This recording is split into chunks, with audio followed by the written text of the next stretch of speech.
Agasha's words. Hear now the words of Agasha, humble in their simplicity, eternal in their verity. Gleaned as fragments from many reapings, they represent but a token of the total harvest. May they be implanted as seeds of wisdom in the hearts of men and grow and multiply with abundance in the vineyard of the Lord. These then are the words to be sown and grown by each within himself according to his own understanding. Be patient with yourself and the world that is around you, for the earth is young in experience and the cycles of its development are far from complete. Fear not, for fear begets the thing most feared. Be ever cheerful.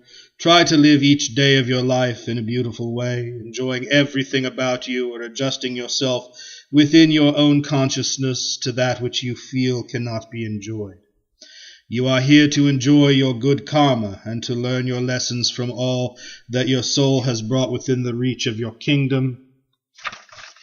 And your kingdom is all that comes within the range of your consciousness. God will see you through, the God self within you. When you have found yourself, you have found God, the universal principle. There is much to confuse us on this earth plane, but it is within our own individual consciousness that we are free to learn and to grow. You are the master of your own individual kingdom, your own conscious self, and no one can invade that kingdom without your permission.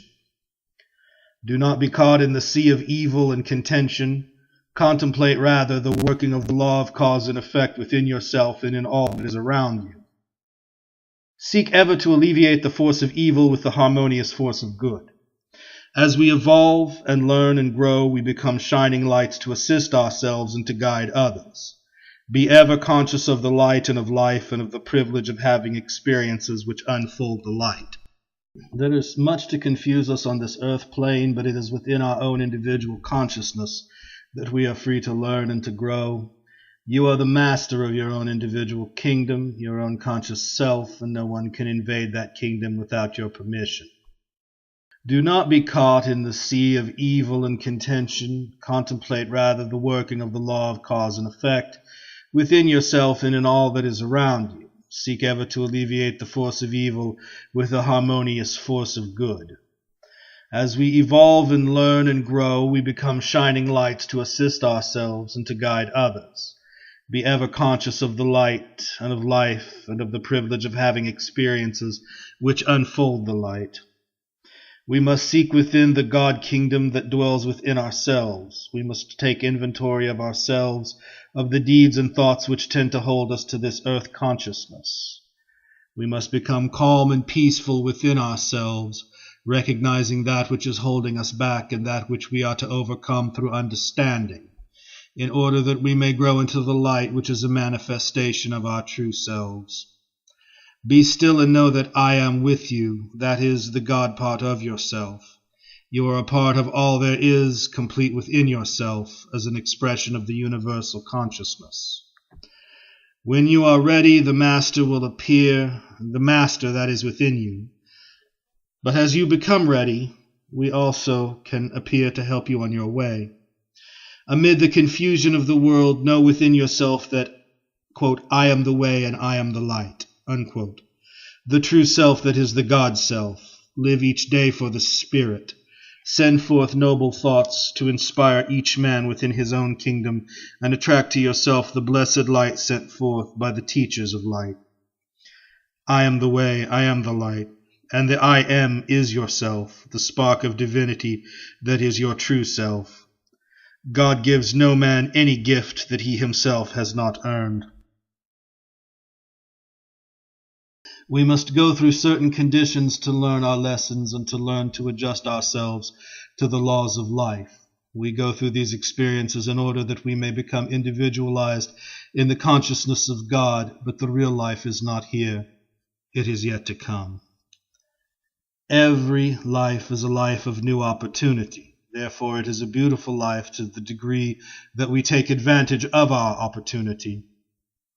It is a privilege for us to have our experiences on this earth plane, and we do not expect to become perfect within a single lifetime. But we expect to learn our lessons from day to day so that we will not need to repeat each lesson continually in the great school of experience. Each of you has a cross to bear, but your cross shall become lighter as you learn, grow, and expand your consciousness in the light of the universe and become attuned to the infinite consciousness. No matter how loudly we cry out, that alone will not help us. The more we murmur and rebel, the more we will have to work out. The sooner we are quiet and peaceful within ourselves, the sooner we will find the solution to our problems. If we continue to complain about our circumstances, we hold ourselves back spiritually and attract to ourselves new circumstances which will bring home to us the lesson we have to learn. We must realize that we are growing and expressing that which is necessary to strengthen ourselves and increase our awareness. Be grateful for each experience and welcome it as an opportunity to learn a lesson. Say to yourself, no matter how difficult it is, I will learn it and I will benefit from it. Say to yourself, I am part of the universe. I am complete unto the universal consciousness, God. I am grateful to God who has given me the opportunity to learn my lessons and to learn the purpose of life. I bless everything I receive. I live fully each day. I am the way, I am the light. I am complete within myself, within my own kingdom, which is an expression of the complete universal consciousness. Each tear you shed represents an experience that will turn into a pearl of wisdom as you accept its lesson. The soul determines your tears according to your karma and your spiritual awakening. We are here to attain the soul consciousness, which in reality is the God consciousness, and it is our soul which puts us through the tests that lead to our unfoldment and strengthen our understanding.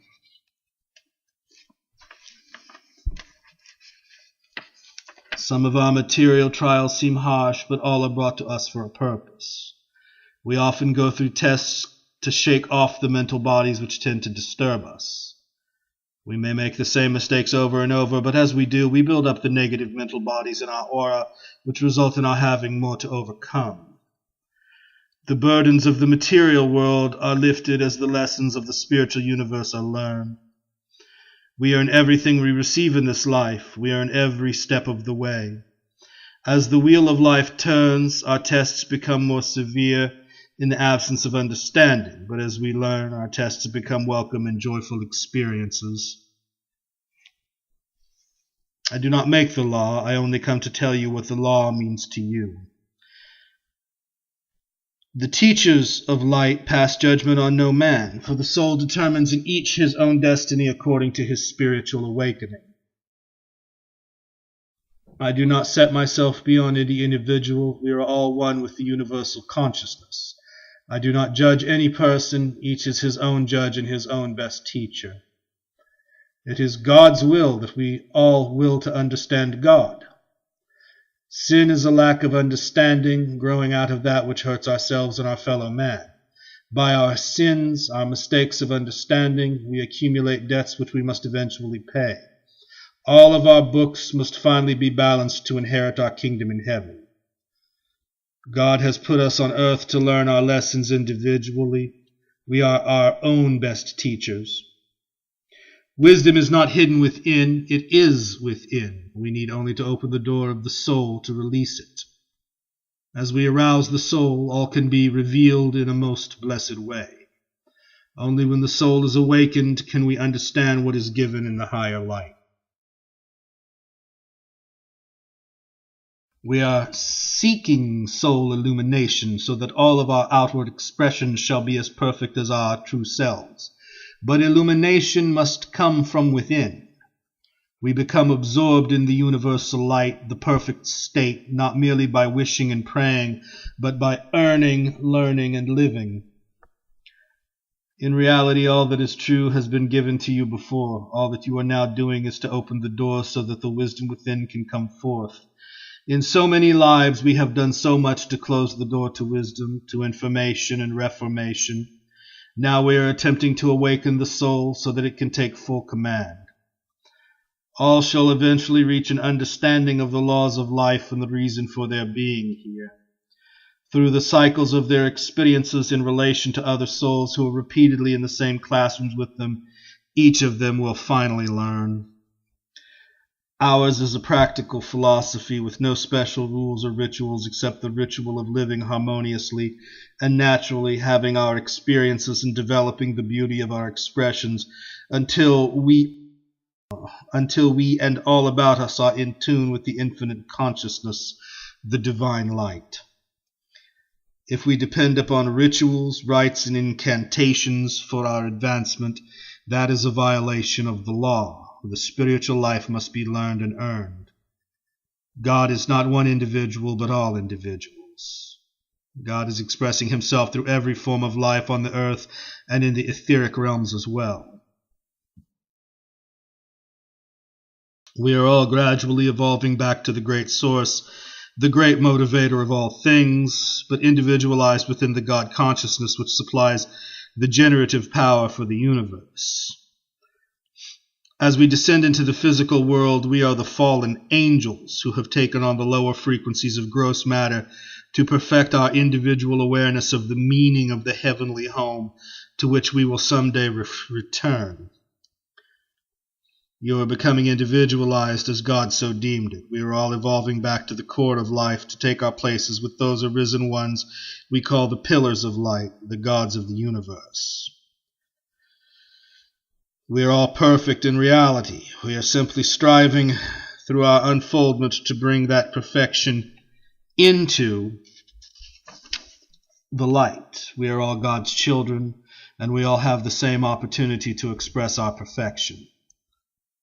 No soul is damned for all eternity, and no soul is ever damned temporarily except by the imperfections of its consciousness. You are not preparing for eternity. You are living in eternity now. You are not preparing for the spirit. You are a spirit now. Eternity is not a future state. You are living in eternity as much as you ever will be. You are a spirit as surely as any other spirit. The only difference is that you are still encased in a physical shell, which is your earthly home and the temple of your initiation into a higher consciousness.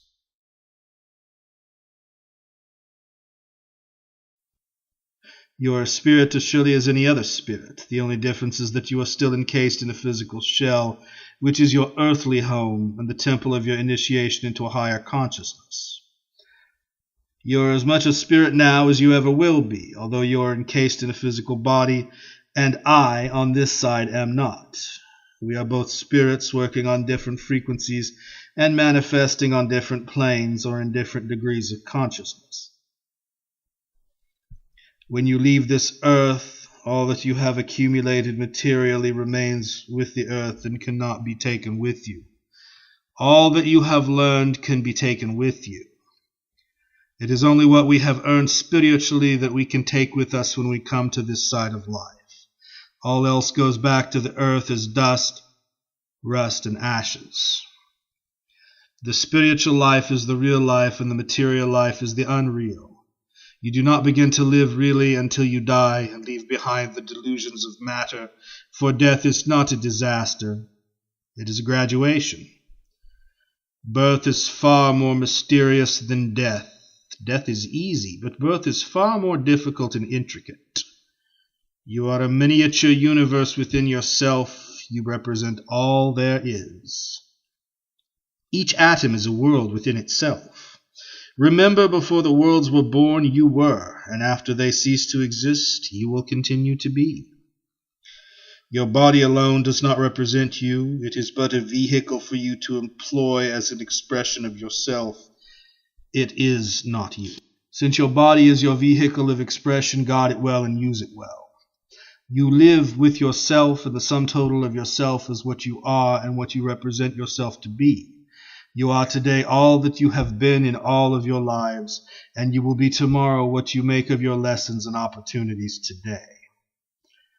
Become calm and peaceful within yourself so that you and your bodily vehicle will work in tune with the universe. When you become quiescent, you are able to attract to yourself the teacher's rays, and these become a living reality in order for you, in turn, to become a positive, happy individual. The vehicle, body through which you are expressing yourself at the moment must be cared for and preserved in the best way possible in order to make the best of your opportunities, and so that it will provide a clear channel for the higher forces which can manifest through it. The sum total of the many lives you have lived is the result which you are today. The force of destiny is not outside of us, it is within us. We attract experiences and make our destiny according to our karmic thinking. We are attracted to certain conditions in life by the law of attraction and the law of compensation, which we call karma and destiny. It is how we meet these conditions that constitutes the test. It is possible to peer into the future and to see what the results shall be even thousands of years from now, based upon what is being created by our thoughts and actions in the etheric realms today. We work out our old karma and avoid making new karma by cleansing our consciousness of the hates, fears, antagonisms, irritations, animosities, and tensions which close the door to information and reformation. Everything is recorded in the soul. Our soul puts us through tests according to our understanding and to increase our understanding. You are here to attain the perfect soul consciousness, not merely to maintain the body, but the body is the blessed vehicle for the developing expressions of the soul. Learning the principles of life is important. Learning the principles of life is important, but applying what you have learned of the principles in your everyday life is more important. For only in that way can you be sure you have learned. Jesus was trying to be a living example of what he taught. He taught men to love one another, but he also taught that men would make many mistakes and that God would not condemn them but would give them another opportunity to learn. Try ever to recognize the good that is within all things and within yourself and your fellow man. The only way you can have brotherly love on earth is to have brotherly love in your heart by understanding the purpose of life and where you are going when you leave this physical life. We must go through the process of elimination before peace can be established. In your present cycle, you are collectively going through the cleansing process, the process of elimination in preparation for the new cycle, which is to start in 1965. The world is going through a time of great crisis, but this is also a period of cleansing, the time when the way will be prepared for the white forces, the teachers of light, whose universal religion will one day prevail among mankind. Many of you will not reach the period after 1965 when peace will be established on earth, but you will be able to assist and observe from the spiritual realms. You are now going through one of the most trying periods the world has ever known, and millions will have their trials and tribulations. Live your life fully and normally from day to day, and know that God, the Christ self within you, will protect you according to the light of your understanding. Our philosophy helps us to eliminate fear of the future. While all about us is confusion and turmoil, we do not become oblivion or isolate ourselves from this evil to escape its evil effects, but cleanse and fortify ourselves spiritually so that we may become channels for the great power that can come to us from the reservoir of good in the higher planes. In this way we help ourselves and we help others. Nothing can destroy us but ourselves. In the coming age of enlightenment, each will live according to his learning and his desires. Each in his own category, according to his advancement, will come to understand the purpose of life and where he is going when he leaves the earth life. It is up to ourselves to protect ourselves and to fortify ourselves against the inferior vibrations of undeveloped men and their environments. Where there is life, there is the supply, if we but expand our consciousness to receive it, seek the kingdom of heaven within, and, as Master Jesus taught, all else shall be added unto you.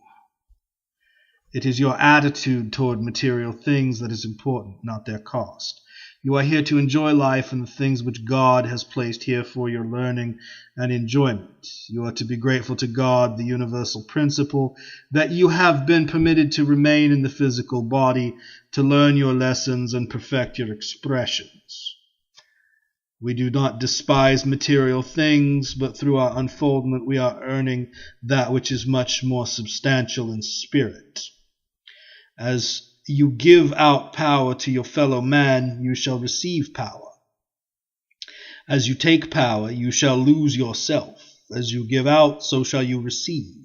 As you fill your neighbor's cup, so shall yours be filled. There are always men who seek to lead other men into slavery, but it is they who become slaves to the things of this world and separated from the bountiful heritage which is the spiritual light of all the worlds. Intelligence and intellect relate to things that are learned, and our learning is important, but wisdom comes from the breath of God over a long period of time, as we earn it and refine our learning from life to life. It is a thinking individual who becomes able quietly and peacefully to search within himself. He is a strong man indeed, who can think for himself, and he who thinks for himself is a free man indeed. It is a strong man, too, who will stand for what is good, who will become humble and peaceful, saying, I am ready for my test and will not rebel. This is truly a strong man. Humility is one of the hardest lessons for man to learn. Many in occult work seem to be as stubborn as those with little understanding. The higher we progress and the more we unfold, the humbler we become. Many times occultists allow the ego to inflate and feel they are so high in their unfoldment they have no great problems to overcome. If that were true, they would not be in the body, and the errors of their thinking will bring them greater problems as they go along. The wise man is ever humble and preserves a willingness to be humble in the eyes of the great or the small. The farther we advance, the humbler we become. If we see only the worst side of life, magnifying the confusions and distortions of life about us, we reflect these things within our own kingdom and so become a part of them. We have the right to place whatever we wish within the kingdom of our consciousness, for in reality each of us can say, quote, I am master of myself.